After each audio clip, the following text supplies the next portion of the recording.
துலாம், கலை, ஆடை அலங்காரம் மற்றும் ஊடகத்துறையில் இருப்பவர்களுக்கு பிரகாசமான வாய்ப்புகள் கதவை தட்டும். உங்களின் கற்பனை திறன் பாராட்டப்படும். சக ஊழியர்களிடமிருந்த போட்டி மறைந்து இணக்கமான சூழல் நிலவும். அதிர்ஷ்ட எண் 7. அதிர்ஷ்ட திசை மேற்கு.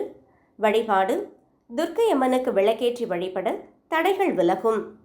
விருச்சிகம், தொழில் மற்றும் பணியிடத்தில் உங்கள் கை ஓங்கும். புதிய பொறுப்புகள் உங்களை தேடி வரும். மேலதிகாரிகளின் பாராட்டுக்கள் உற்சாகத்தை தரும். சமூகத்தில் அந்தஸ்து உயரும். அதிர்ஷ்ட எண் 9. அதிர்ஷ்ட திசை தெற்கு. வழிபாடு ஆஞ்சநேயருக்கு வெற்றிலை மாலை சார்த்தி வழிபட தைரியம் பிறக்கும். தனுசு, பாக்கியங்கள் பெருகும் நன்னாள். தந்தையார் வழியில் சொத்துக்கள் வந்து சேர வாய்ப்புண்டு. ஆன்மீக பெரியோர்களின் ஆசி கிட்டும். அதிர்ஷ்டம் உங்கள் பக்கம் இருக்கும். அதிர்ஷ்ட எண் 3. அதிர்ஷ்ட திசை வடகிழக்கு. வழிபாடு தட்சிணாமூர்த்திக்கு மஞ்சள் மலர்களால் அர்ச்சனை செய்து வழிபடவும். மகரம், இன்று உங்களுக்கு சந்திராஷ்டமம் என்பதால் இதிலும் அதிக நிதானம் தேவை. பேச்சில் கட்டுப்பாடு அவசியம்.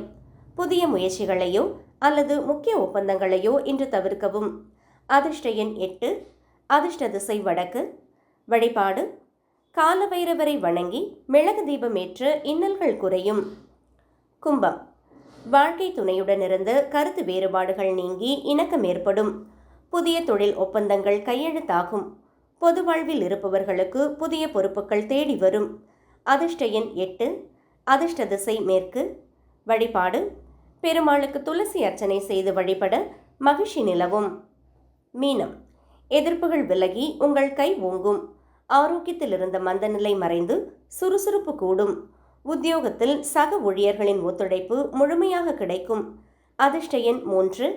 அதிர்ஷ்ட திசை வடகிழக்கு. வழிபாடு திருவேங்கடமுடையானை மனதார வேண்டி நாளை தொடங்கவும்.